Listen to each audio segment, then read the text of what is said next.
Hello everyone and welcome back to my channel. Today we'll be taking a look at Michael Jackson and his history with the Disney parks. So as you may or may not know, it's been 10 years since the passing of Michael Jackson.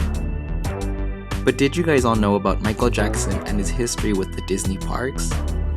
That's right, Michael Jackson, the king of pop, having an iconic career as an artist, is also a Disney legend. Michael Jackson's place in the Disney family all started with a little film called Captain EO. Captain EO was a 1986 American 3D science fiction film written by George Lucas and directed by Francis Ford Coppola. Aside from Michael Jackson, the film also starred Anjelica Huston as the Supreme Leader. The origin of Captain EO all started with newly appointed executives at Disney, Michael Eisner and Frank Wells, who were aiming to revitalize the company by trying to appeal to teenage audiences as opposed to its main demographic, families. Michael Jackson, being a teenage icon at the height of his career, was a perfect candidate to lead this effort. Citing Walt Disney as one of his heroes, it was a no-brainer to bring on board one of the most influential people at the time to tackle such an ambitious project. Michael Jackson loved Disneyland, but being such a high-profile star, it was sometimes difficult for him to spend a day at the parks. But nevertheless, Jackson still attempted to blend in with the crowds, most of the time unsuccessfully. So back to Captain EO. The film tells the story of Captain EO and the ragtag crew of his spaceship on a mission to deliver a gift to the Supreme Leader, who lives in a world of rotting, twisted metal and steaming vents. Upon arriving on the planet, the crew is captured by the henchmen of the Supreme Leader and brought before her. She sentences the crew to be turned into trash cans and Captain EO to 100 years of torture in her deepest dungeon. Before being sent away, Captain EO tells the Supreme Leader that he sees the beauty hidden within her and that he brings her the key to unlock it. His song, "We Are Here to Change the World." The two robot members of the crew transform into musical instruments and the crew begin to play the various instruments. However, the spell doesn't last for long and the Supreme Leader orders her guards to capture Captain EO and his crew. Captain EO then uses his power to transform the dark hulking guards into agile dancers, who fall into step behind him for a dance number. The Supreme Leader unleashes her Whip Warriors, two cybernetic defenders, each with the whip and shield that can deflect EO's power.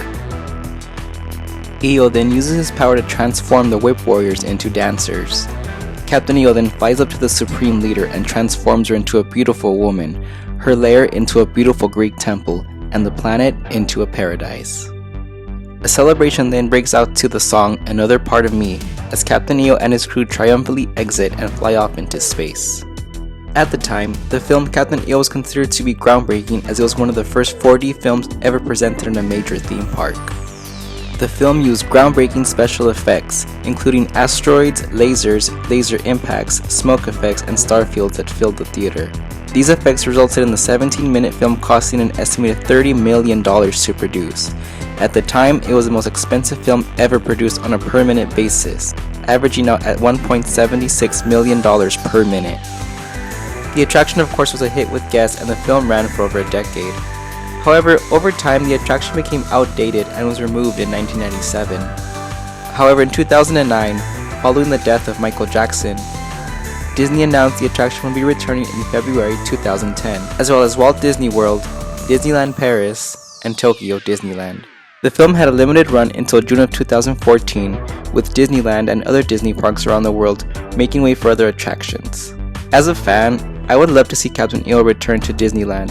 However, with the growing demand for something new to occupy the limited space of Tomorrowland, I see no future in this film's return. There is no doubt that while this attraction might seem outdated by today's standards, there is no denying the impact it had, not only on Disney parks, but a chapter in Disney history that Michael Jackson himself was a part of.